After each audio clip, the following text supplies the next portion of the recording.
We'll guide you through how to make a nether portal in Minecraft. If you find this useful, then please consider subscribing and liking the video.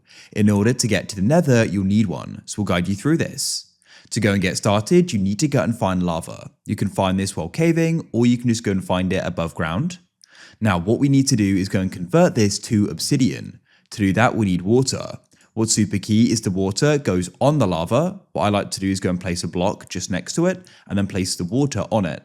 You can go and get water in a bucket, as I did there. You can go and make a bucket with iron. Now we need to go and get this obsidian. To do this, you need to get a diamond pickaxe. You're going to go and need 10 pieces of obsidian. When you have 10 pieces of obsidian, you need to go and place 2 down like so. Go and get another block, that can be anything like dirt.